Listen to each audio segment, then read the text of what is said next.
세월이 참 빠릅니다. 벌써 1월이 2022년 송구영신 예배하고 2023년 신년 예배한 것 같은데 한 달이 다 지나가 버렸어요. 그죠? 정말 세월을 아껴야 한다는 것이 새삼스럽게 다가오는 1월 마지막 주입니다. 오늘 드디어 우리가 이사야에서 가장 중요한 본문 이사야 53장에 왔습니다. 뭔가 이 설교자로서 굉장히 거룩한 부담감과 남다른 느낌이 와요. 어제 계속 설교를 준비하면서 잘 전해야 될 텐데 하나님께서 정말 하나님의 백성들에게 주신 이 놀라운 말씀이 잘 선포돼서 예수를 믿지 않는 성도들, 믿음이 연약한 성도들이 예수를 만나게 해야 되는데 이런 부담감이 굉장히 큽니다. 전 세계 유대교 회당에서는 안식일마다 성경의 두 부분을 골라서 큰 소리로 낭독합니다. 하나는 토라입니다. 모세오경. 다른 하나는 합타라라고 하는데 시편이나 선지서 중에서 고릅니다. 그런데 읽지 않는 본문이 있습니다. 바로 유대인의 금서, 유대인이 읽지 않는 장, Forbidden Chapter라고 합니다. 바로 고난받는 종 메시아 예수를 예언하는 이사야 52장 13절에서 53장 12절까지의 말씀입니다. 그 결과 많은 유대인들이 이사야서는 사랑하지만 이사야 53장의 고난받는 종에 대해선 잘 알지 못합니다. 이사야 53장은 유대인들의 회당에서 Forbidden Chapter, 금지된 장입니다. 그래서 오늘 설교 제목을 보셨죠? 오늘 설교 제목이 무엇입니까? 금지된 성경 이렇게 했는데 정확하게 얘기하면 금지된 장이 되겠죠. 이사야 53장. 그렇다면 왜 유대인들은 모세오경과 선지서를 다 읽으면서 이사야 52장 13절에서 53장 12절까지의 말씀을 읽지 않고 회당에서 건너뛸까요? 왜 그럴까요? 그 대답은 간단합니다. 이사야 53장이 유대인들이 거부하고 유대인들이 죽이기로 앞장섰던 메시아 예수 그리스도에 대한 예언이기 때문입니다. 브래드쇼에 나온 이사야 53장 해설을 쓴 미치 박사의 영상을 잠깐 보겠습니다. 뒤에 불 꺼주실까요? 네.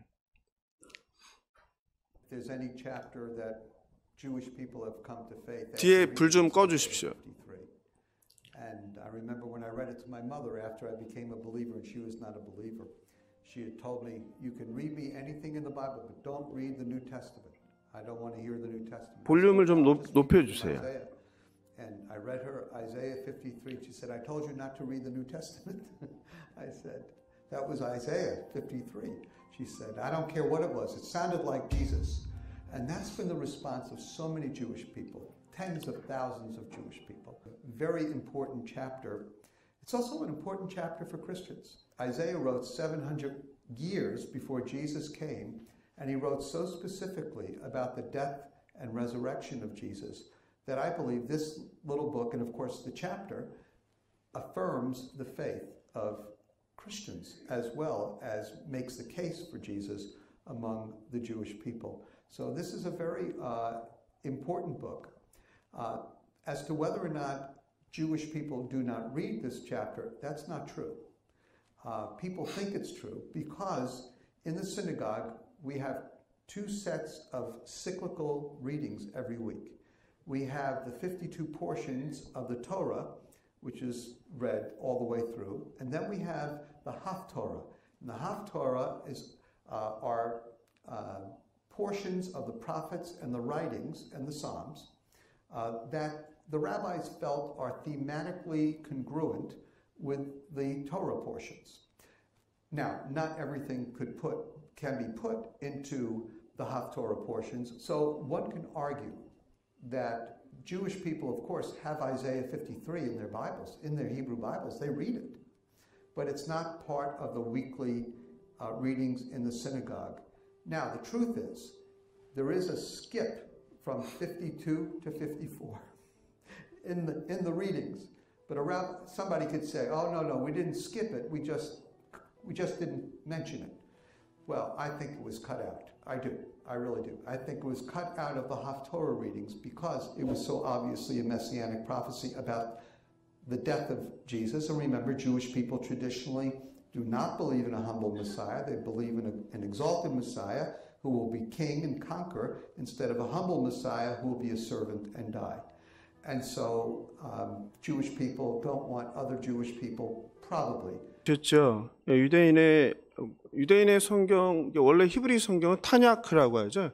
타냐크에 53장이 없는 게 아니라 해당해서 그것을 읽지 않는다는 거죠. 그런데 읽지 않는 게 아니라 건너뛴다고 얘기하지만 그게 아니라 배제했다는 것이죠. 이유는 무엇입니까? 유대인들이 거부하는 메시아 예수에 대한 예언이기 때문이죠. 놀랍게도 이사야 선지자는 예수님께서 태어나기 700년 전 메시아를 정확하게 예언했습니다. 오늘 바로 저와 여러분이 하나님께서 이사야 선지자를 통해 예언하신 저와 여러분을 위해서 죽으시고 저와 여러분을 위해서 부활하신 그 예수님에 대한 말씀을 지금 눈으로 보고 귀로 듣고 있습니다. 아우구스티누스는 이사야서 전체를 제5복음이라고 이야기했습니다. 설교의 대가 찰스 스펄전은 이사야 53장을 다음과 같이 말합니다. 성경의 가장 핵심이다. 성경의 지성소다. 우리가 서 있는 곳은 특별히 거룩한 땅이므로 우리의 신발을 벗어야 한다. 이사야 53장은 성경의 축소판이다. 여기에 복음의 핵심이 담겨 있다. 종교개혁가 마르틴 루터는 기독교인이라면 누구나 이사야 52장 13절에서 53장 12절까지를 암송해야 한다고 말했습니다. 이사야 53장은 구약성서의 에베레스트 산이라고 할 수 있습니다. 실제로 신약성경의 저자들은 구약성경에서 가장 많이 인용한 게 시편과 이사야서입니다. 400회 이상 인용하였습니다. 이사야서는 성경의 축소판이란 말처럼 성경이 전부 몇 권입니까? 66권이죠. 이사야서가 전부 몇 장입니까? 66장이죠. 또 성경 66권 중에서 구약이 몇 권입니까?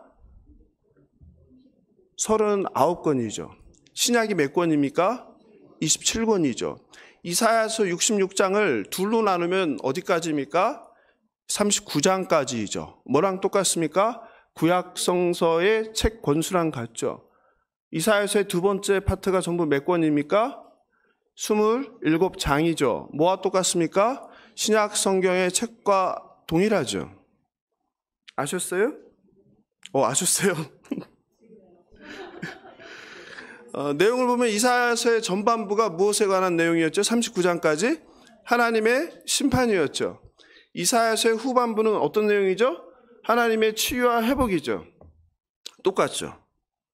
성경과. 우연인지 하나님의 놀라운 섭리인지 모르지만 더 놀라운 설명을 드리겠습니다. 기대하시고 한번 들어보십시오. 실제로 이사야 40장 3절은 세례 요한의 사역으로 시작합니다. 읽어드리겠습니다. 외치는 자의 소리여 이르되 너희는 광야에서 여호와의 길을 예비하라. 사막에서 우리 하나님의 대로를 평탄하게 하라. 이게 이사야서 말씀입니다. 후반부 40장 처음에 나오는, 여러분 익숙하죠? 이 본문이 어디에 나옵니까? 신약 성경의 처음 책인 마태복음의 시작이죠. 마태복음 3장 3절입니다. 자막 같이 읽을까요? 시작. 그는 선지자 이사야를 통하여 말씀하신 자라 일렀을 때 광야에 외치는 자의 소리가 있어 이르되 너희는 주의 길을 준비하라. 그가 오실 길을 곧게 하라 하였느니라. 어떠세요? 신기하죠? 그럼 이제 이사야서 마지막 65장, 66장을 같이 볼까요? 65장 17절입니다. 시작. 보라, 내가 새 하늘과 새 땅을 창조하나니 이전 것은 기억되거나 마음에 생각나지 아니할 것이라. 이게 이사야서 마지막 책에 나오는 이사야서 65장, 66장이 새 하늘과 새 땅에 대한 내용입니다. 성경을 한 번쯤 읽어보신 분이라면 이게 어디에 나오는지 아시죠? 어디에 나옵니까? 신약 요한계시록 마지막 책 27권째 책인 요한계시록 21장 1절입니다. 같이 읽어보겠습니다. 시작. 새하늘과 새 땅을 보니 처음 하늘과 처음 땅이 없어졌고 바다도 다시 있지 않더라. 아멘. 성도 여러분 어떠세요? 아셨어요? 예? 아셨어요? 신기하지 않으세요? 신기하죠? 일부러 이렇게 만들기도 쉽지 않겠죠? 왜 이사야서가 성경의 축소판, 작은 성경이라고 불리는지 이해되시죠? 작은 성경 맞죠?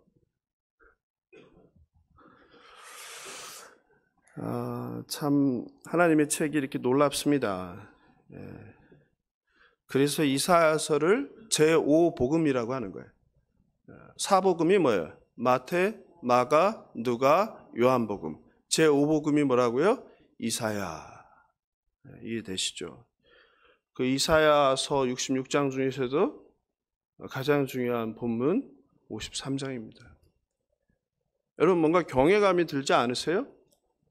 2700년 전에 2000년에 일어난 700년 후에 일어날 일을 정확하게 말씀하신 하나님. 두렵지 않으세요? 그분이 우리의 아버지라는 게 너무 감사하고 기쁘지 않습니까? 여러분 뭐 내년이 아니라 1년 후가 아니라 내일 일을 마치는 사람이 있어도 아마 여러분들 돈 싸들고 갈걸요? 알려달라고? 그렇지 않아요? 그런데 여러분과 제가 믿는 하나님 아버지는 어떤 분이에요? 700년 후의 일도 다 아시고 다 말씀해 주시는 분이에요. 그런데 그 무당을 찾아다니면서 돈 갖다 바치고 전 보고 신년이 되면 그러시면 돼요? 안 돼요? 안 되죠. 누굴 찾아가야 돼요? 우리 아버지, 하나님 아버지, 창조자 하나님 아버지를 찾아가야죠.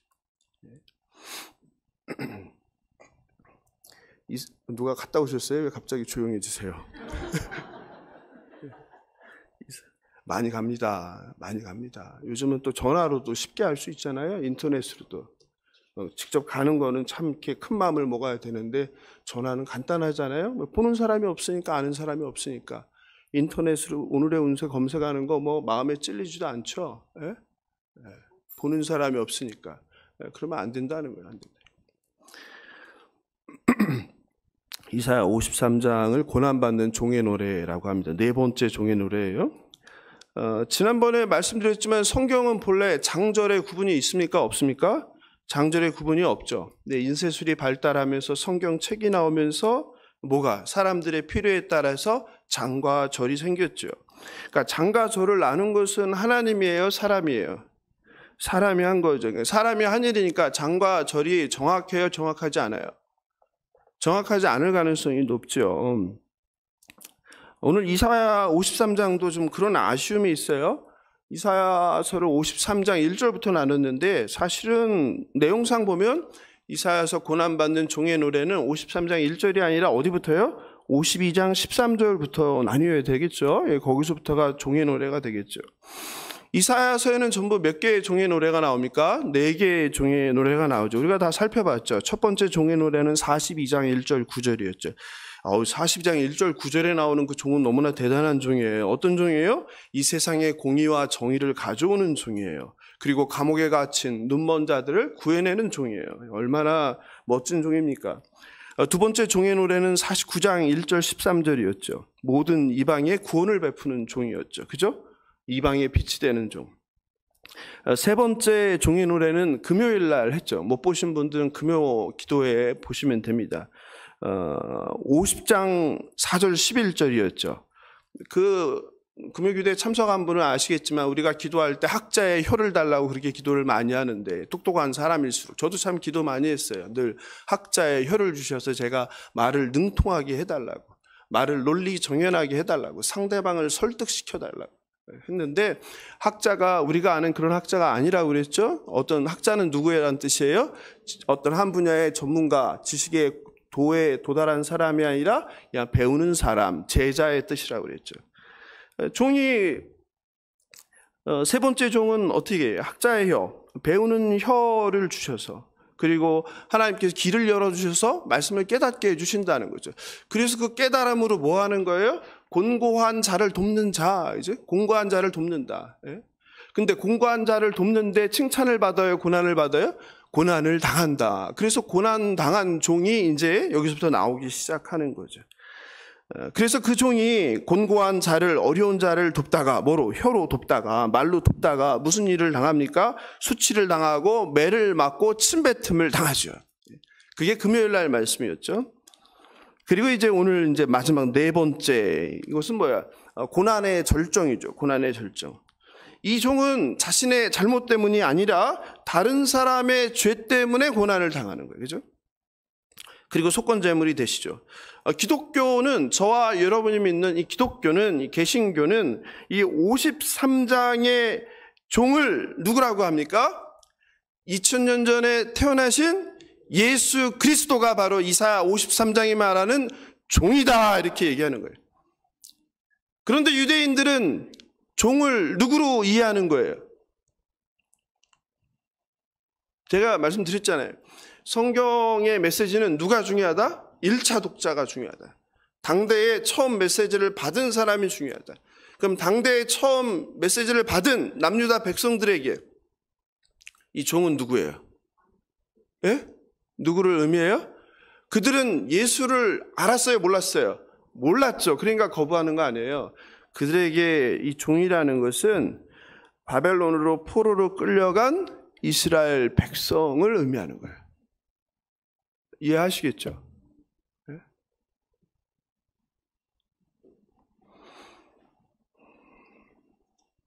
그래서 예수를 거부하고 죽인 유대인들이 회당에서 이사야 52장, 53장을 건너뛰는 것입니다. 그래서 이사야 53장은 유대인들에겐 금지된 장, forbidden chapter라고 부릅니다. 유대인들은 영상에서 본 것처럼 힘없는 메시아가 아니라 뭐라고 얘기합니까? humble 메시아, 그죠? humble, 겸손한, 그죠? 비천한 그런 메시아가 아니라 다윗 왕처럼, 모세처럼 힘 있는 강한 통치자, 리더십을 가진 자, 세상의 왕을 기다렸던 것입니다. 그들의 생각 속에 메시아가 자신들을, 자기 백성 이스라엘을 구원할 메시아가 이렇게 비천하고 힘없고 볼품없는 종으로 와서 한번 싸워보지 못하고 죽는 것은 상상할 수 없는 일이기 때문입니다. 그럼 이제 저와 함께 본격적으로 네 번째 종의 노래를 살펴보겠습니다. 이 화자가 계속 바뀌어요. 그래서 52장, 53장을 볼 때 거기에 나오는 화자를 아는 게 되게 중요해요. 오늘 본문 13절, 14절, 15절에 보라 내 종이 하잖아요. 그죠? 화자가 누구입니까? 예? 화자, 말하는 사람이 누구예요? 하나님 아버지이시죠. 하나님 아버지. 그죠? 그 다음에 53장에 보면 여러분 주보에 보면은 제가 글을 다 색깔을 칠해놨어요. 한번 쉬어보세요. 그가 몇 번 나오나. 예? 예. 예. 그가요? 53장에 그가 5번밖에 안 나와요. 제가 색깔 칠해놨는데. 많이 칠해놨죠. 27번이 넘을 텐데요. 그죠? 제가 쉬어보진 않았는데. 파란색으로 쳐놨잖아요. 예. 이 그는 누구인가? 우리가 생각해 봐야 되겠죠.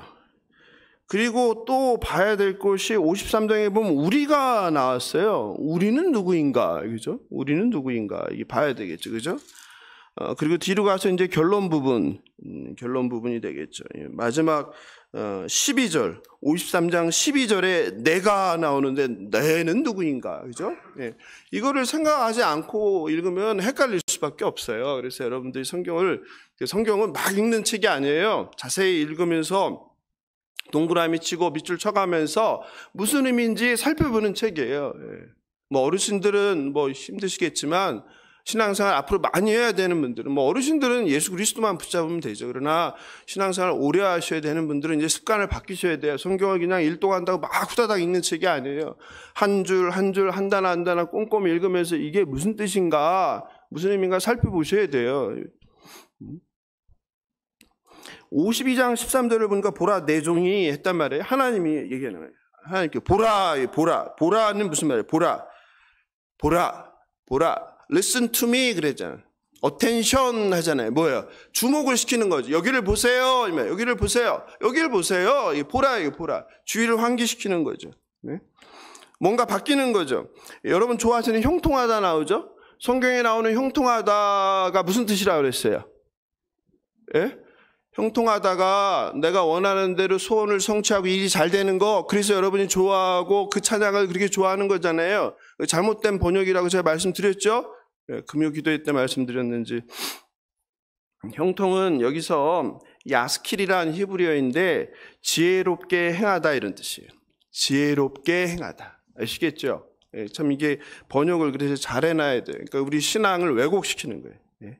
한국말 형통 때문에 자꾸 이게 예수 믿는 게 이상하게 돼버리는 거예요.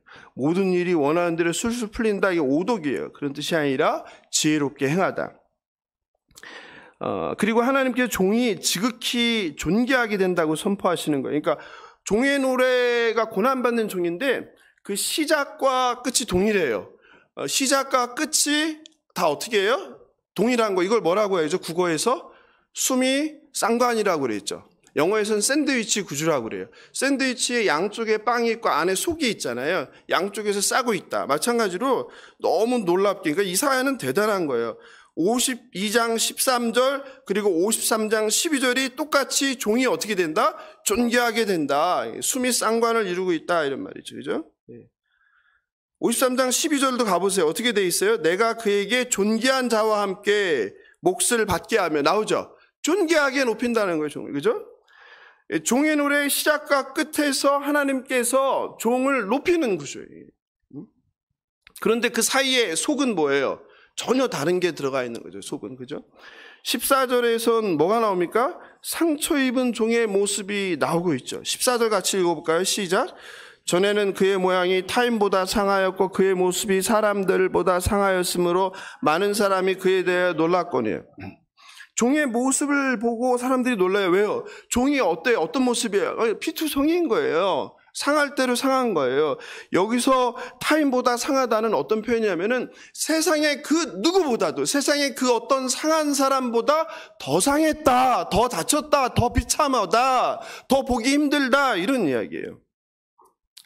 유대인들은 이 모양이 상한 그를 누구라고 생각한 거예요. 그래서 포로로 잡혀서 두들겨 맞으면서 바벨론에 가서 살고 있는 자기 백성이라고 생각한 거예요. 그리고 이 종의 상한 모습이 더 리얼하게 나오는 게 바로 53장 3절 9절이죠. 그죠? 이따가 같이 보도록 하겠습니다. 그런데 이 종이 어떻게 돼요? 회복을 하는 거예요. 그래서 그 모습을 보고 열방이 깜짝 놀라는 게 바로 15절이에요. 15절 같이 읽어볼까요? 시작. 그가 나라들을 놀라게 할 것이며 왕들은 그로 말미암아 그들의 입을 봉하리니 이는 그들이 아직 그들에게 전파되지 아니한 것을 볼 것이요 아직 듣지 못한 것을 깨달을 것입니다. 나라들과 왕들이 이스라엘 포로 들인 야훼의 종 얼굴이 비참하게 망가져 상한 것을 알고 있었기 때문에 그가 다시 회복된 모습을 보고 깜짝 놀란다는 거예요. 그리고 이사야서 53장 1절에 바로 무엇이 나와요? 여호와의 팔이 나오죠. 구약 성서에서 여호와의 팔은 무엇을 의미합니까? 팔, 여호와의 팔이 나타났다. 뭐예요? 권능이죠. 권능. 이 권능, 능력이죠. 이 권능의 팔, 능력의 팔로 여호와는 두 가지를 할 수 있어요. 무엇을 할 수 있어요? 악인들을 심판하기도 하고 또 곤고한 자를 어떻게 해요? 건져내기도 하는 구원. 그래서 여호와의 팔은 어떤 의미다? 심판과 구원을 의미하는 여호와의 능력을 나타낸다. 그럼 오늘 본문 1절에 나오는 여호와의 팔은 무엇을 나타냅니까? 구원이에요? 심판이에요? 예? 구원입니까? 심판입니까? 심판이겠죠. 왜? 남유다가 멸망하고 남유다의 백성들이 어디로? 바벨론까지 포로로 끌려가니까 심판이 되겠죠. 2절을 같이 볼까요? 시작. 그는 주 앞에서 자라나기를 연한 순 같고 마른 땅에서 나온 뿌리 같아서 고운 모양도 없고 풍채도 없은즉 우리가 보기에 흠모할 만한 아름다운 것이 없도다. 우리가 그 영화나 드라마에서 보는 예수님은 어떤 모습이에요? 흠잡을 곳 없이 아름답고 멋지고 잘생기고 키도 크고 피부도 하얗고 이목구비가 뚜렷하고 금발이 웨이브진 그런 모습이잖아요. 그런데 성경은 다르게 이야기하죠. 그러니까 성경이 말한 사람을 영화의 주인공으로 갖다 놓으면 누가 일단 안 봐요. 사람들이 별로 주인공에 주목을 못 하겠죠. 네? 성경이 말하는 메시아는 어떤 메시아예요? 고운 모양도 없어요. 풍채도 없어요. 흠모할 만한 아름다운 것이 아예 없어요. 네? 동네 누구 생각하면 돼요? 동네 아저씨 생각하면 되겠죠. 동네 아저씨. 비율도 안 맞고, 네? 배도 나오고, 키도 작고, 네? 아저씨에 대한 또 좀 저기 발언 있는 것 같아서 바꿔야 되겠네. 하여튼, 그죠? 그럼 평범도 아닌 것 같아요. 평범 이하에. 여러분 어떻게 생각하세요? 하나님께서 이렇게 평범하지도 못한 평범 이하의 사람을 예수, 메시아로 사용하는 거에 대해서 어떻게 생각하세요? 예? 이해가 되세요? 이해가 안 되세요? 하나님의 나라를 멋지게 펼치기 위해서는 매력적인 사람이 필요해요? 매력이 없는 사람이 필요해요? 매력적인 사람이 필요하죠. 실제로 성경이 이 부분은 좀 일관성이 없어요. 하나님이 늘 이런 사람만 사용했으면 좀 괜찮은데 그렇지는 않거든요. 하나님은 누구도 사용하셨어요. 잘생긴 사람을 사용했죠. 매력적인 사람을 사용했죠. 그게 누구예요? 예? 성경에서 잘생긴 사람, 멋진 사람, 요셉이죠. 요셉. 창세기 39장 6절에 보면 하나님은 요셉의 용모가 빼어났다. 그래서 얼마나 잘생겼으면 누가요? 네? 그 부인이 요셉을 덮치잖아요. 아니 지금도 그게 쉽지 않은데 그 옛날에 여인이 남자를 덮친다고 생각해 보세요. 39장 6절에서 뭐라고 얘기합니까? 요셉은 용모가 빼어나고 아름다웠더라 이렇게 얘기하죠. 또 있죠. 그런 사람이 누구예요? 이스라엘의 왕 다윗이죠. 다윗. 그죠? 사무엘상 16장 12절에 보면 뭐라고 합니까? 그의 빛이 붉고 눈이 빼어나고 얼굴이 아름답더라. 그죠? 하나님은 이렇게 멋진 사람 쓰신단 말이에요. 누가 봐도 왕이다. 누가 봐도 뭐가 다르구나. 그죠? 하나님의 아들로 인류를 구원할 메시아라면 더더욱이 누구를 사용해야 돼요? 다윗 왕보다 더 키도 크고 풍채도 좋고 얼굴도 잘생기고 누가 봐도 그런 사람을 딱 갖다 놓으면 어찌 안 따를 수 있어요. 거기에 푹 빠져버리죠. 그죠? 네? 그런데 전혀 이상한 사람을 메시아로 보내주신 거예요. 2절의 이 말씀은 메시아에 대한 우리의 기대, 우리의 상식을 완전히 무너뜨리는 거죠. 중심을 보기보다 외모로 사람을 판단하는 얼짱, 몸짱의 나라, 21세기 대한민국에 만약 예수가 재림한다면 알아보겠습니까? 알아보지 못하겠습니까? 알아볼 사람이 많지 않을 거예요. 그러니 우리는 유대인들이 이상하다 할 수가 없는 거예요. 우리가 그런 걸요. 아무리 자신이 메시아라고 외쳐도 사람들은 믿지 않을 거예요. 왜냐하면 메시아가 메시아처럼 생기지 않았기 때문이에요. 그러니까 우리에게는 그런 고정관념이 있는 거예요. 선입관, 편견이. 인간으로서 매력이 전혀 없었습니다. 오죽했으면 예수님의 가족은 예수를 잘 알았잖아요. 예수를 메시아라고 생각했어요? 생각하지 않았어요? 예수의 가족도 예수님을 메시아라고 생각하지 않았어요. 이게 놀라운 일 아니에요? 요한복음 7장 3절이죠. 이는 그 형제들까지도 예수를 믿지 아니함이러라. 심지어는 친척들까지 뭐하러 다녔어요? 예수를 잡으러 다녔죠. 왜? 얘가 뭐했다? 미쳤구나. 그러니까 예수는 당대의 가족들, 친척들에게 어떤 사람이었어요? 미친 사람. 이 정도였는데 더구나 돈과 힘과 외모를 사랑하는 21세기 대한민국에 예수가 이 모양으로 이 상태로 오면 사람들은 지나가며 다 한마디씩 할 거예요. 뭐라고요? 미친 사람. 종은 사람들의 환호를 받으며 인기와 영광을 받지 못하고 외모부터 고난이 필연적입니다. 사람들은 그를 무시하고 멸시합니다. 3절입니다. 시작. 그는 멸시를 받아 사람들에게 버림받았으며 간고를 많이 겪었으며 질고를 아는 자라 마치 사람들이 그에게서 얼굴을 가리는 것 같이 멸시를 당하였고 우리도 그를 귀히 여기지 않았더라. 간고를 많이 겪었다는 굉장히 의미가 중요한데 슬픈 사람이라는 뜻이에요, 여러분. 예? 간고가 뭐냐면 슬픈 사람, 슬픔이 많은 사람. 질고를 아는 자라는 것은 뭐냐면요, 병에 들린 사람, 병을 아는 사람 이런 뜻이에요. 그러니까 슬픈 사람, 병에 들린 사람 이런 뜻이에요. 그래서 유대인의 문서에 보면 메시아를 나병 환자라고 이렇게 돼요. 종은 고난이 끝이 없고요, 심지어 몸에 병까지 든 거예요. 슬픈. 기쁠 게 없어요. 슬픔으로 눈물이 마를 날이 없어요. 여러분 중에도 그런 분 계시죠? 저도 한 10몇 년을 그냥 눈물이 마를 날 없이 그렇게 울며 지낸 것 같아요. 이해할 수 없는 하나님의 방법이에요. 능력 있고 건강한 사람이 도와도 될까 말까인데, 보기에도 능력도 없고 제 몸 추스르기도 힘들어 보이는 병든 사람이 무슨 일을 할 수 있겠습니까? 상식이 있다면 매력도 없고 병자와 같이 생기도 없는 그를 보며 메시아라고 생각하는 사람이 없을 거예요. 오히려 메시아라고 믿는 사람이 이상한 거죠. 그래서 당대에 그 똑똑하다는, 성경을 많이 안다는 율법 학자들까지 예수를 뭐 한 거예요? 핍박하고 죽인 거죠. 여러분 그거 잘 생각해 봐야 돼요. 오히려 예수가 이 땅에 오면 누가 그를 핍박할 가능성이 높아요? 저와 여러분. 그게 2000년 전 예루살렘의 상황이잖아요.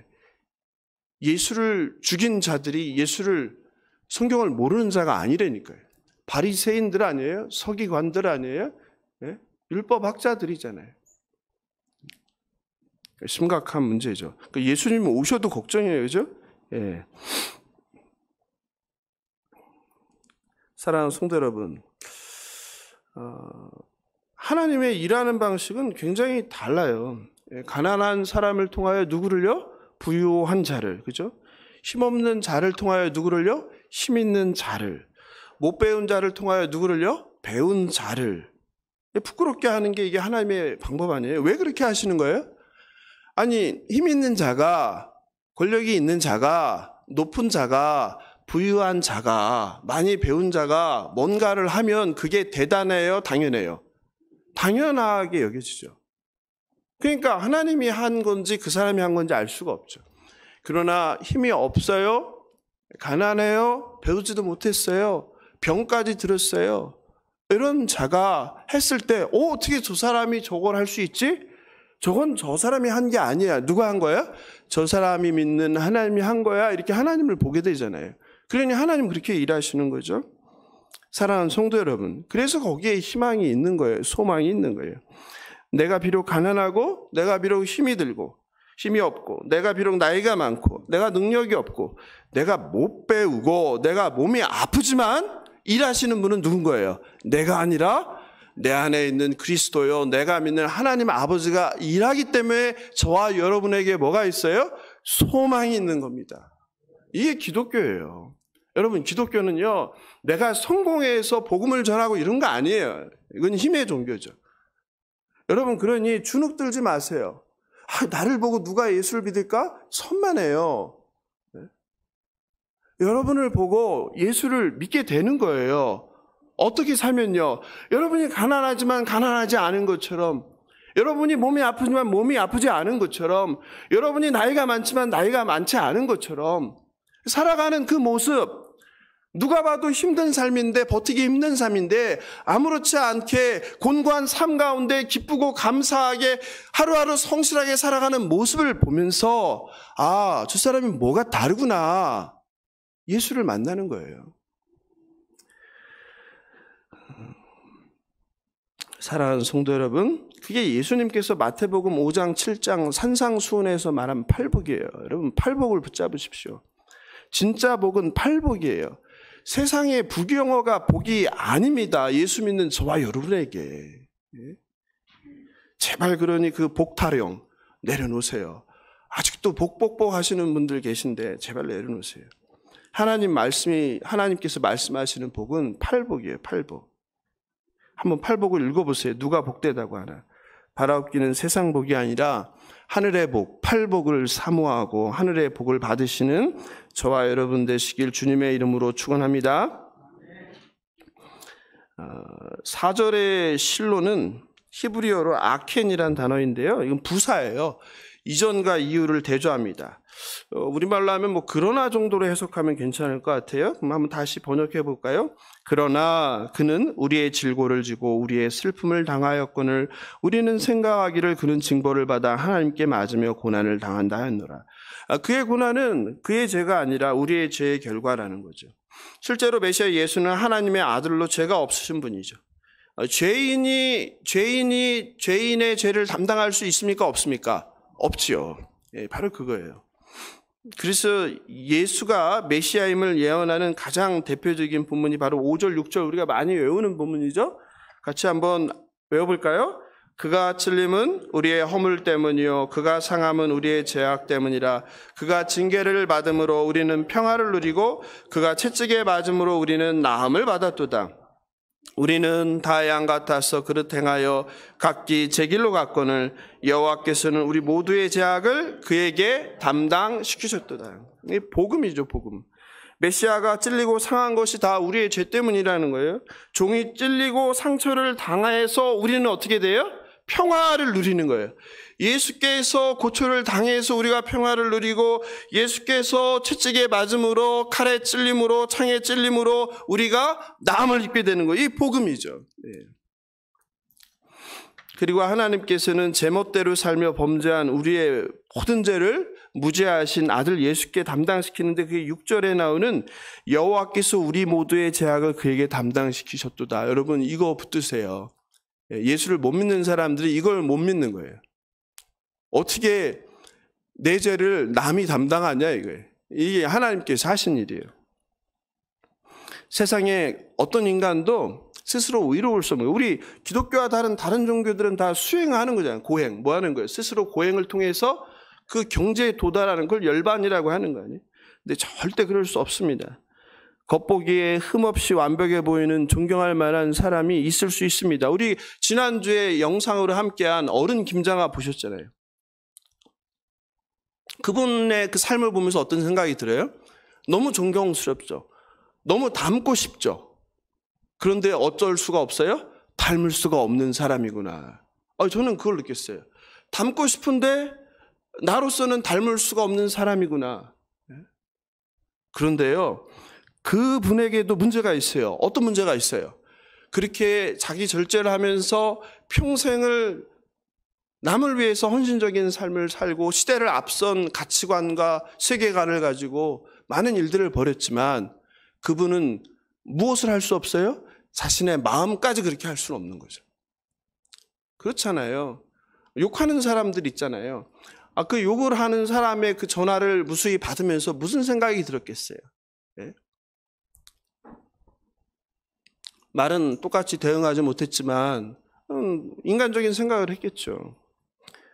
그러니 우리는 스스로 위로해 수 없는 존재예요. 만약에요, 저와 여러분이 하루 동안 머릿속에 마음속에 갖는 생각들을 극장의 영상에 비춘다면 어떻게 될까요? 아마 쥐구멍이라도 있으면 바로 숨어 들어가야 될 거예요. 그죠? 견딜 수가 없을 거예요. 우리의 생각과 마음이 그것도 하루 영상에 비춰진다면. 그래서 인간은 가능성이 없는 존재예요. 얼마든지 말과 행동은 그럴듯하게 할 수 있어요. 그러나 뭐까지? 마음까지도 그렇게 할 수는 없는 존재라는 거예요. 왜? 죄인이기 때문에. 그래서 누가 필요한 거예요? 죄가 없는 사람의 대속이 필요한 것이죠. 그게 바로 바리새인들이었죠. 하나님의 율법 613가지를 지키며 경건을 자랑했지만 예수님은 그들을 향하여서 뭐라고 했어요? 회칠한 무덤아 독사의 새끼들아. 예수님이 욕을 퍼부으셨죠. 그러면서 가르치신 게 뭐예요? 율법이 중요한 게 아니라 더 중요한 것이 있다. 그건 뭐다? 율법의 정신이라는 거죠. 행함보다 더 중요한 게 있다. 그것이 뭐라는 거예요? 마음이라는 거예요. 마음. 그것을 계속 얘기하시는 거죠. 사랑하는 성도 여러분, 우리의 행위, 인격 그 어떤 것으로도 우리는 구원에 이룰 수 없습니다. 자격 없는 자에게 주신 하나님의 그 구원의 은총만이 저와 여러분을 영생으로 인도한다는 것을 믿으시기 바랍니다. 오직 예수 그리스도의 십자가 대속만이 우리를 하나님 앞에 의롭다 할 수 있음을 꼭 믿으시기 바랍니다. 사도행전 8장이 유명하죠. 사도행전 8장에 보면은 천사가 나타나서 누구에게요? 빌립에게 광야로 가라고 이야기하죠. 빌립이 그래서 천사의 말을 듣고 가다가 누구를 만납니까? 에티오피아 여왕 간디게의 국고를 맡은 네시를 만나죠. 네시가 왜 광야에 있어요? 예루살렘에 뭐 하러 왔어요? 에티오피아에서 예루살렘까지 뭐 하러 왔어요? 여행 왔어요? 아니죠. 예배하러 왔다고 그러죠. 놀라운 사건이죠. 여호와의 전에 와서 예배하고 돌아가는 길에 누구를 만나게 돼요? 광야에서 빌립을 만나는데, 빌립이 보니까 네시가 수레에서 뭘 보고 있어요? 그 옛날 부자니까 가능한 거죠. 책을 보고 있는 거예요. 책을. 그 책이 무슨 책입니까? 놀라지 마세요. 이사야서입니다. 빌립은 성령의 명령에 순종하여 네시에 가서 묻습니다. 네가 읽는 것을 깨닫느냐? 네시가 뭐라고 합니까? 지도해 주시는 사람이 없으니, 알려주는 사람이 없으니, 가르쳐주는 사람이 없으니 어찌 깨닫겠느냐? 네가 알려줘라. 그리고서 빌립을 수레로 초청하죠.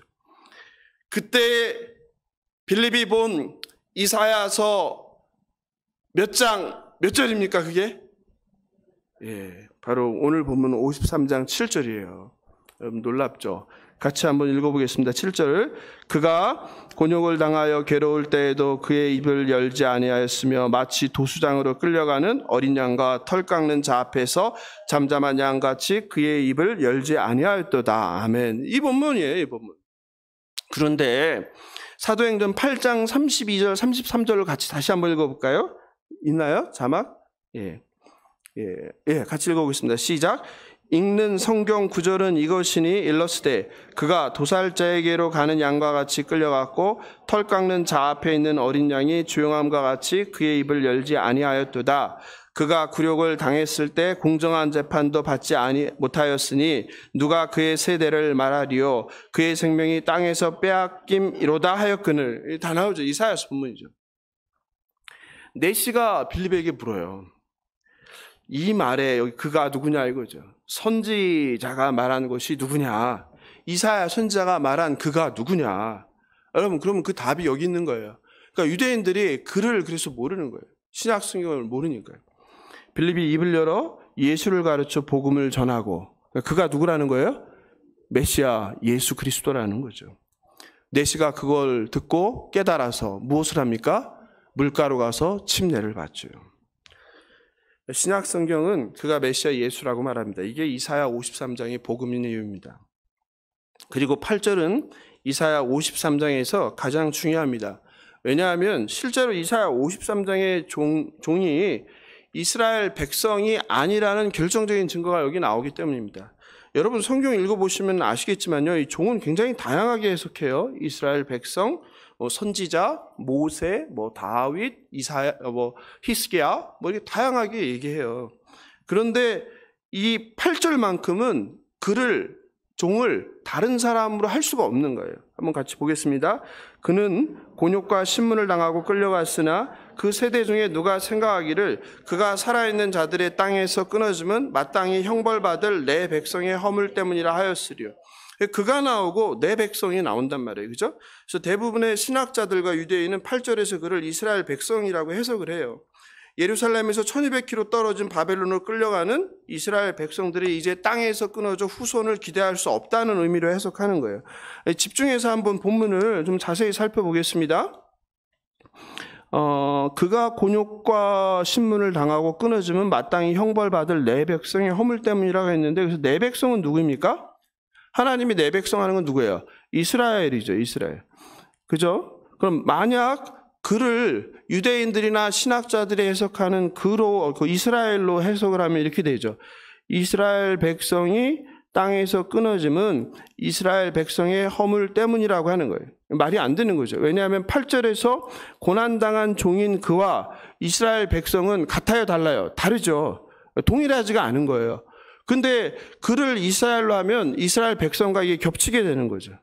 만약 같다면 이스라엘 백성은 모두 죽어서 남아있으면 돼요, 안 돼요? 안 되는 거죠. 그죠?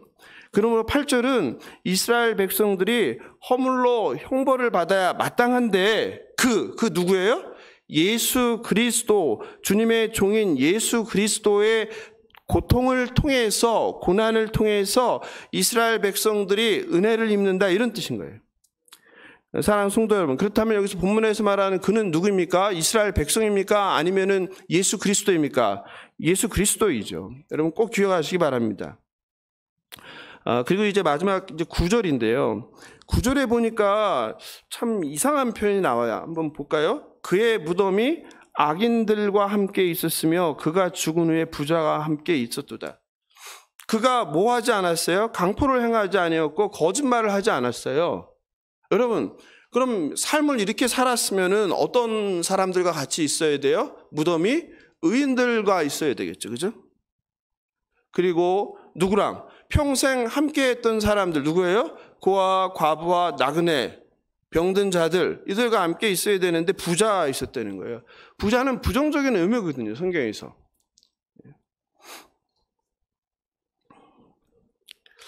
이게 무슨 뜻일까? 무슨 뜻일까요? 한번 좀 생각을 해보세요. 이상하잖아요. 저는 이 본문 보면서 참 이상했어요. 그가 평생을 고난 가운데 살았는데 죽었는데 그의 무덤이 악인들과 있다. 죽은 후에 부자와 함께 있다. 뭐 다양하게 해석을 하는데요. 이런 의미입니다. 그는 고난받는 종 예수는 살아서도 모욕과 곤욕을 당했는데 그는 죽어서도 모욕을 당했다, 이런 뜻이에요. 그는 다른 사람 죄 때문에 곤욕을 당하고 신문을 당했습니다. 그는 거짓말을 하지 않고 의인이었습니다. 늘 가난하고 힘없는 사람들을 위해서 살았습니다. 그러므로 죽어서 그가 함께 하고 싶은 곳은 어떤 사람들이에요? 평생 함께 했던 사람들이죠. 자신들과 함께 했던 사람들, 함께 사랑했던 사람들, 가난하고 힘없는 고아, 과부, 나그네, 병든 자들이죠. 그리고 칭송과 함께 영광스럽고 명예로운 죽음이 되어야 합니다. 그러나 그의 무덤이 악인들과 있고, 누구예요? 악한 권력자, 압제자, 그리고 불의한 부자들, 세리들과 함께하게 되었다는 뜻이에요. 즉 죽어서까지 자신을 압제한 종교 권력자, 힘 있는 권력자, 부자들과 함께하게 되었다는 거예요. 즉 불명예의 완성이라고 표현합니다. 무엇을 의미합니까? 예? 이게 무슨 뜻이에요? 살아서도 고생, 죽어서도 뭐예요? 고생. 여러분 암담해지지 않아요? 예수를 믿는다는 게 이런 거예요. 살아서도 개고생, 죽어서도 명예회복이 안 되고 고생. 무슨 의미예요? 무슨 의미일까? 많이 생각을 해봤어요. 우리가 보통 생각할 때 살아서 고생하면 죽어 살아도 뭘 받아야 돼요? 죽음에 대한 보상, 명예회복, 오해가 풀리는 거, 수치가 풀리는 거. 죽어서라도 영광받는 사람들이 있잖아요, 세상엔. 살았을 때는 그렇게 인정 못 받다. 우리가 당연히 이렇게 기대하는데 그런 기대조차 성경은 무너뜨리고 있다. 하나님의 종으로서의 우리의 고단한 삶은 물론 우리의 죽음까지도 억울하고 불명예일 수 있다는 거예요. 네? 누명을 뒤집어 쓸 수 있다는 거예요. 여러분 어떻게 생각하십니까? 네? 그런 사람이 있습니까? 없습니까? 여러분 주변에 보세요. 살아서도 고생했는데 죽어서까지 억울하게 누명을 뒤집어 쓴 사람이 있어요? 없어요? 많죠. 그게 고난받는 종이라는 거예요. 여러분 한국교회 자랑하면은 목사들 중에 누구를 가장 존경합니까? 예? 여러분 한국 근대사에 있는 목사들 중에서 가장 존경하는 목사가 누구세요? 돌아가신 분. 그렇죠. 주기철 목사죠. 손양원 목사, 주기철 목사 아니에요? 주기철 목사 얘기 잠깐 하겠습니다. 주기철 목사님은 일제 신사참배를 반대해서 어떻게 됐어요? 투옥되었죠. 그리고 옥에 갇혀서 어떻게 했어요? 순교하셨어요. 주기철 목사는 우상 숭배를 하지 않겠다 해서 옥에 갇혔고 그리고 옥에서 순교를 하셨단 말이에요. 여러분, 신사 참배를 하지 않겠다, 우상 숭배를 하지 않겠다, 맞아요, 틀려요? 대답을 안 했어요. 맞죠? 우상 숭배하면 안 되잖아요. 그래서 목숨을 걸었단 말이에요. 뭐예요? 하나님 말씀에. 그 결과는 뭐예요? 옥에 갇힘, 그리고 순교, 가족들의 곤고한 삶. 그런데 더 비참한 건요, 이 주기철 목사를 면직을 시켜요. 누가? 목사들이, 교단이, 한국의 대표적인 장자교단이라고 하는 합동교단이 이 주기철 목사를 파면시켜요, 여러분. 여러분, 이게 말이 됩니까? 우상 숭배를 하지 않는다고 파면을 시켜요. 누가? 목사들의 조직인 합동교단이요. 그의 죄는 뭐예요? 신사참배 곧 우상 숭배를 하기로 결정한 총회의 명령에 따르지 않았다는 거예요. 이렇게 주기철 목사는 살아서도 옥에서 비참한 삶을 당하며 살며 고난을 겪었어요. 죽어서도 어떻게 됐어요? 불명예죠. 왜? 파면당한 목사. 총회의 결정을 따르지 않은 목사. 목사는 아니죠, 이제. 여러분 어떻게 생각하세요? 오늘 본문 말씀이 그런 뜻이에요. 죽어서도 명예가 회복되지 않고 누구와 함께? 악인들의 무덤, 부자들과 함께 있다. 그럴 수 있다는 거예요. 누구? 주님의 종이. 한국의 장자교단을 자랑하는 합동교단 평양로회는 1939년에 파면한 주기철 목사의 복권을 언제 했을까요? 그렇게 존경하는 목사, 주기철 목사, 그 목사 면직 복권을 언제 했을까요? 2015년이에요. 1939년에 그렇게 됐으면 해방되고 나서는 해줘줬어야 되잖아요. 세상이 바뀌었으니까. 근데 누가 그 자리를 잡고 있는 거예요? 주기철 목사를 파면한 기득권자들이 여전히 어디에? 그 권력의 자리에 앉아서 그거를 허락을 안 하는 거죠. 여러분, 이렇게 악한 거예요. 그게 종교 지도자들이라는 종교 뭐라고 해요? 기구라고 해야 돼요. 조직이에요. 그 조직에 있는 그 정치 목사들이 그런 사람들이에요.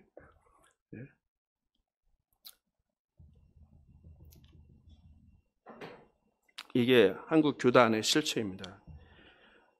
우상 숭배를 거부한 목사를 상을 주고 영광스럽게 하게 하는 것은 아니라 옥에 순교까지 한 목사의 명예를 박탈하고 75년이 넘는 세월 동안 침묵한 게 한국 교회입니다. 종은 이렇게 살아서도 고난이고 죽어서도 수치를 당할 수 있습니다. 여러분, 고생 끝에 낙이 온다고 그래요. 그죠? 고진감래라는 말이 있죠. 사랑하는 성도 여러분, 안타깝게도요, 하나님의 나라의 원리는요, 이 땅에서 고생했는데 고생으로 끝날 수 있는 거예요. 심지어는 죽었는데, 억울하게 죽었는데도 어떻게 해요? 계속 불명예와 수치 속에 있을 수 있는 거예요. 이게 하나님 나라의 원리예요. 세상의 원리와 달라요. 그러므로 여러분, 고난 가운데 성도에게 이런 말 잘하잖아요. 나중에 크게 쓰려고 한다. 저 참 많이 들은 말이에요. 나중에 주님께서 크게 쓰려고 한다. 여러분, 이런 말은 성경적이에요? 비성경적이에요? 비성경적인 거예요. 그러니까 그런 말조차 고난 가운데 있는 사람한테 위로한다고 하면 안 되는 거예요. 참된 위로가 아니에요. 피조물인 저와 여러분은 우린 몰라요. 나를 향한 하나님의 그 뜻과 계획을 알 수 없는 거예요.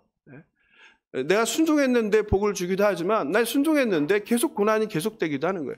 심지어는 죽어서까지도 그 고난이 이어질 수 있는 거예요. 어디서? 이 땅에서는, 땅의 세상에서는. 그냥 우리는 알지 못하고 그냥 받아들이는 거예요. 그게 종이에요. 사도 바울은 이걸 정확히 알았어요. 그래서 로마서 8장 18절인가요? 얘기하죠. 생각컨대 현재의 고난은 장차 우리에게 나타날 영광과 좋게 비교할 수 없도다. 여러분, 신자는요, 이거 바라보는 거예요. 장차 우리에게 임할 그 하늘의 영광이에요. 이 땅의 영광이 아니에요. 그래서 지금 현재의 고난을 견뎌내는 거예요. 이게 신자인 거예요. 내가 좀 고생했으니까 뭔가 하나님 나한테 주겠지? 그렇지 않은 거예요. 모르는 거예요, 우리는. 하나님 마음이죠. 사랑하는 성도 여러분, 예수님 한 분으로 족하다고 고백하시죠. 하나님의 백성은 하늘 영광, 하나님의 생명체계에 기록되는 그거 한 가지만이 우리에게 약속된 영원한 기업이라는 것을 믿으시기 바랍니다. 그리고 하나님께서는 종을 높이십니다. 그게 바로 11절이죠. 의로운 종으로 높이십니다. 이사야 53장은 너무나 정말 소중한 책입니다. 성경책에서 한 장을 꼽는다면 한 장을 한 절이 아니라 아마 이사야 53장일 것입니다. 여기에 모든 우리의 생명이 달려 있기 때문입니다. 창조주이신 신이 자신이 만든 피조물을 위해 낮고 천한 인간이 되고 십자가에서 피조물을 구하기 위해 힘도 쓰지 않고 피조물에게 조롱을 당하며 죽임을 당하는 그 메시아 예수를 구세주로 믿으시기 바랍니다. 그리고 그런 예수를 따라 타자를 살리려고 자신의 생명까지 희생하는 좁은 문 좁은 길을 가겠다는 공동체가 바로 에클레시아, 교회입니다. 저와 여러분이 바로 그 교회예요. 교회에 다닌다는 것은 그 예수의 고난받는 삶을 나도 동참하겠다는 것입니다. 사랑하는 성도 여러분, 2000년 전 이 땅에 살았던 예수가 하나님께서 우리를 구원하기 위한 오신 메시아입니다. 놀랍게도 2700년 전 이사야 선지자를 통해 알려주셨어요. 예수가 하나님께서 보낸 메시아라는 것이 아직도 믿어지지 않는 분이 계시다면 이사야 53장을 반복해서 읽으시면 좋겠습니다. 예수가 오직 길이요 진리요 생명입니다. 세상의 힘이나 명예의 풍요로운 삶을 약속하는 돈과 땅과 직업이 아니라 생명이신 예수를 꼭 붙잡는 저와 여러분 되길 주님의 이름으로 축원합니다. 그렇다면 이제 우리에게 주어진 과제는 교회인 저와 여러분, 이방에 비친 교회인 저와 여러분이 이 어린 양의 길을 가는 거예요. 어린 양의 길. 타락하고 죄로 가득한 세상이 지금 당장이라도 하나님의 불의 심판이 임할 것 같은데 여전히 지탱되고 있어요. 여러분 왜 그럴 거라고 생각하십니까? 노하기를 더디하시는 하나님? 그런데 그거 말고 또 다른 이유가 저는 있다고 생각해요. 그것은 저와 여러분은 모르지만 아마도 하나님 말씀에 순종한 수많은 어린 양들이 희생하고 있기 때문이 아닐까라는 생각이 들어요. 황금 만능주의, 학벌주의, 차별이 가득한 세상, 여야 좌우로 나뉘어 날마다 서로 물어뜯으며 싸우는 이 정글 같은 세상, 살아남기 위해서 강자가 되기 위해서 약한 자를 발로 밟는 이 세상, 이 죄로 가득한 세상에서 하나님의 종 어린 양인 저와 여러분이 가야 하는 길은 어떤 길입니까? 조변 섞게 하는 세상 풍조를 따르지 않는 길입니다. 사업가라면 온갖 불법과 관행, 편법과 탈세를 하지 않고 정직하게 사업을 경영하는 것입니다. 근로자라면 사장이 안 보면 휴대폰하고 온라인 서핑하고 딴 일을 하지 않고 늘 사장이 옆에 있는 것처럼 성실하게 최선을 내 것처럼 일하는 것입니다. 공무원이라면 사익을 추구하지 않고 특정 정보를 이용하지 않고 나라를 위하여 국민을 위하여 낮은 자세로 섬기는 것입니다. 지도자라면 겸손하게 자신의 이익을 추구하지 않고 맡겨진 권한을 공평하게 사용하는 것입니다. 부당한 착취로 피해를 당하는 외국인 노동자들을 도와주는 것이 어린 양의 길입니다. 기록적인 한파로 추운 겨울 잠잘 곳 없는 노숙인을 돌보는 것, 가난한 자들을 생각하는 것이 어린 양의 길입니다. 고급 정보를 이용해 부동산 투자, 땅 투자, 주식 투자 등을 하지 않고 땀 흘려 성실하고 정직하게 일하며 일용할 양식을 구하는 것이 어린 양의 길입니다. 교회라면 힘과 돈을 자랑하지 않고 세속의 가치와 결별하고 구별된 삶으로 하나님께서 명하신 대로 사랑을 실천하며 복음을 전하는 것이 어린 양의 길입니다. 어떠한 그럴듯한 명분을 내세울지라도 싸움과 전쟁을 무조건 반대하며 화평과 평화를 추구하는 것이 어린 양의 길입니다.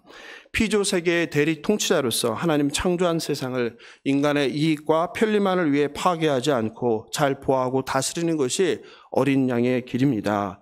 내가 손해볼지라도 남이 잘 되도록 기꺼이 그의 디딤돌이 되어주는 것이 어린 양의 길입니다. 예수님은 그런 어린 양으로 도수장에 끌려가시고 죽으셨습니다.